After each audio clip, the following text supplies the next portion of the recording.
ನಮಸ್ತೆ ಬಂಧುಗಳೇ, ಕರ್ನಾಟಕದ ಎಲ್ಲಾ ಜನತೆಗೂ ವಂದಿಸ್ತಾ ಇವತ್ತು ನನಗೆ ಮಧ್ಯಾಹ್ನ 12 ಗಂಟೆಗೆ ಬ್ರಹ್ಮಾವರ ಸ್ವರ್ಣ ನದಿ ಒಂದು 4 ಜನ ಒಂದು ಈಜಲಂತ ಬಂದಿದ್ರು. ಈಜುವಾಗ ಸುಮಾರು 5 ಲಕ್ಷ ರೂಪಾಯಿ ಬೆಲೆ ಬಾಳುವ ಚಿನ್ನದ ಸರ ಕುತ್ತಿಗೆಯಿಂದ ಕೆಳಗೆ ಬಿದ್ದೋಯ್ತು. ತಕ್ಷಣ ಸ್ಥಳೀಯರೆಲ್ಲ ಹುಡುಕಾಡಿದ್ರು, ಸಿಕ್ಕಿಲ್ಲ. ಕೊನೆಗೆ ಅವ್ರ ನೆನಪಾಯ್ತು ಈಶ್ವರ್ ಮಲ್ಪೆ ಅವರು ಇದ್ದಾರಂತ. ಫೋನ್ ಮಾಡಿದ್ರು. ನಾನು ಹೇಳಿದೆ ಮೊದಲಿಗೆ, ನಾನು ಚಿನ್ನ ಎಲ್ಲ ಬಿದ್ದರೆ ಬರುದಿಲ್ಲ ಅಂತ ಹೇಳಿದೆ. ಅದಕ್ಕೆ ಅವ್ರು ಹೇಳಿದ್ರು, ದಯಮಾಡಿ ಒಂದು ಸಲ ಬನ್ನಿ, ತುಂಬ ಕಷ್ಟಪಟ್ಟು ಮಾಡಿದ್ದೇವೆ ಅಂತ ಹೇಳಿ. ಅದಕ್ಕೆ ನಾನು ಏನು ಮಾಡಲಿ, ಸುಮ್ಮನೆ ಏನಾದರೂ ಆಗಲಿ ಹೋಗು ಅಂತೇಳಿ ಸುಮಾರು ನಮ್ಮ ಮಲ್ಪೆಯಿಂದ ಅಲ್ಲಿಗೆ ಸುಮಾರು ಒಂದು 15 ಕಿಲೋಮೀಟರ್ ಉಂಟು. ಹೋದೆ. ಅದೊಂದು ಹ್ಯಾಂಗಿಂಗ್ ಬ್ರಿಡ್ಜ್ ಕೆಳಗಡೆ ಅವರು ಈಜಲಿಕ್ಕೆ ಅಂತ ಹೋಗಿದ್ರು.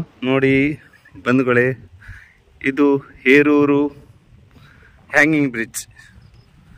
ಇಲ್ಲಿ ಯಾರು ಸ್ನಾನ ಮಾಡಲು ಬಂದಾಗ ತಮ್ಮ ಒಂದು 4 ಲಕ್ಷ ರೂಪಾಯಿ ಬೆಲೆ ಬಾಳುವ ಒಂದು ಚಿನ್ನದ ಸರವನ್ನು ಕಳ್ಕೊಂಡಿದ್ದಾರೆ. ಈಗ ಬರ್ಲಿಕ್ಕೆ ಹೇಳಿದ್ದಾರೆ. ಅಲ್ಲಿಗೆ ನೋಡ್ತಾ ಇದ್ದೇವೆ. ಅವರಿಗೆ ದಿಕ್ಕೇ ತೋಚಲಿಲ್ಲ ಏನು ಮಾಡೋದಂತ. ಕೊನೆಗೆ ಕಾಲ್ ಮಾಡಿದಾಗ ತಕ್ಷಣ ನಾನು ಹೋಗಿ ಆ ಚಿನ್ನದ ಸರವನ್ನು ಸುಮಾರು ಅಲ್ಲಿನ ಗ್ರಾಮ ದೇವರಿಗೆ ಕೈ ಮುಗಿದು, ಹಾಗೆ ಸಮಸ್ತ ಜನತೆಯ ಆಶೀರ್ವಾದವನ್ನು ನೆನೆಸ್ಕೊಂಡು ನಾನು ನೀರಡಿಗೆ ಹೋದೆ.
लेना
ಸುಮಾರು ಒಂದು 10 ನಿಮಿಷದಲ್ಲಿ ಆ ಚಿನ್ನದ ಸರ ನೀರ ಆಳದಲ್ಲಿ ಹುದುಗಿತ್ತು. ಸ್ವಲ್ಪ ತೋರ್ತಿತ್ತು, ಒಂದು ಇಂಚಿನಷ್ಟು ತೋರ್ತಿತ್ತು. ಅಲ್ಲಿ ಕೆಳಗಡೆ ಹೂಳಿತ್ತು, ಹೂಳಲ್ಲಿ ಅಡಿಯಲ್ಲಿ 1 ಇಂಚಿನ ಅಷ್ಟು ತೋರ್ತಿತ್ತು. ಸಿಕ್ತು, ಅದನ್ನು ನಾನು ವರ್ಷದವರೆಗೆ ಕೊಟ್ಟು ಬಂದೆ. ಬಂಧುಗಳೇ, ಸುಮಾರು ಒಂದು 4 ಲಕ್ಷ ರೂಪಾಯಿ ಬೆಲೆ ಬಾಳುವ ಚೈನ್ ಏನೋ ಈಜಲಿಕ್ಕೆ ಹೋಗಿ ಅಚಾನಕ್ ಆಗಿ ನೀರು ಬಿದ್ದಿದೆ. ಅದರಿಂದ ಇವರಿಗೆ ನಾನು ವರ್ಷದವರೆಗೆ ಒಪ್ಪಿಸ್ತಾ ಇದ್ದೀನಿ. ಆದ್ರೆ ಒಂದು ಕಿವಿ ಮಾತು, ಯಾರು ಸಹ ಗೊತ್ತಿಲ್ಲದ ಜಾಗಕ್ಕೆ ನೀರಿಗೆ ಯಾರು ಹೋಗ್ಬಾರ್ದು. ಯಾಕಂದ್ರೆ ಈಗ ಸೆಲ್ಫಿ ರೀಲ್ಸ್ ಅಂತ ಹೇಳಿ ತುಂಬಾ ಅಮೂಲ್ಯವಾದ ಜೀವ ಹೋಗ್ತಾ ಉಂಟು. ಇವ್ರು ಸ್ವಲ್ಪ ಈಜು ಪಟ್ಟು ಆದ್ರೂ ಸಹ ಈಜು ಗೊತ್ತಿದ್ರು ಸಹ ಯಾರು ಹೋಗ್ಬಾರ್ದು. ಯಾಕಂದ್ರೆ ನೀರಲ್ಲಿ ಏನಾಗತ್ತಂತ ಗೊತ್ತಾಗಲ್ಲ, ಅದು ಅಮೂಲ್ಯವಾದದ್ದು. ಅವ್ರು ತುಂಬಾ ಕಷ್ಟಪಟ್ಟು ಮಾಡಿರ್ಬೇಕು, ಅವರಿಗೆ ಸಿಕ್ಕಿದೆ. ಇದಕ್ಕೆ ಸಮಸ್ತ ಜನತೆ ಒಂದು ಆಶೀರ್ವಾದ ನೆನೆಸ್ಕೊಳ್ತೇನೆ. ಅವ್ರ ಆಶೀರ್ವಾದ ಇದ್ರೆ ಅವ್ರಿಗೆ ಸಹ ಒಳ್ಳೇದಾಗ್ಲಿ. ಇನ್ನು ಯಾರು ಸಹ ಇಂಥ ನೀರಿಗೆಲ್ಲ ಹೋಗ್ಬೇಡಿ ಅಂತ ನಿಮ್ಮ ಕೈ ಮುಗಿದು ನಾನು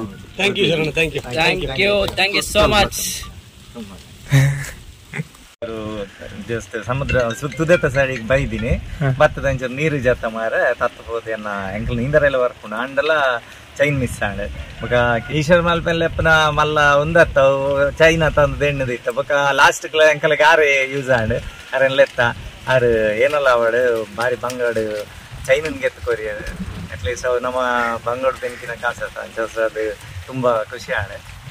ಮಸ್ತ್ ಸಪೋರ್ಟ್ ಮಾಡ್ಕೊಂಡು ಪೂರ ಮಸ್ತ್ ಸಪೋರ್ಟ್ ಮಾಡ್ಕೊಂಡು ತುಂಬಾ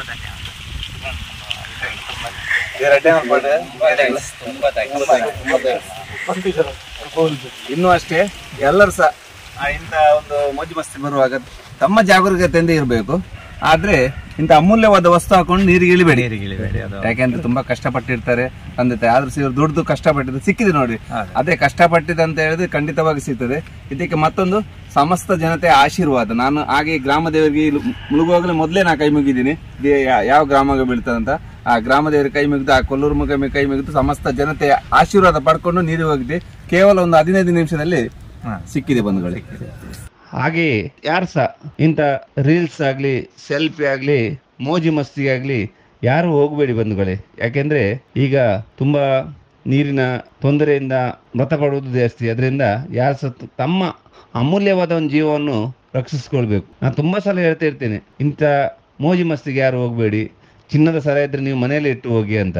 ಯಾರು ಸಹ ಇಂಥ ಚಿನ್ನ ಆಗಲಿ ಏನಾದರೂ ಇಟ್ಟು ನೀವು ಸ್ಥಾನಕ್ಕೆ ಹೋಗಬೇಡಿ ಅಂತ ನಿಮ್ಮೆಲ್ಲರಲ್ಲೂ ನಾನು ವಿನಂತಿಸ್ತಾ ಇದ್ದೇನೆ.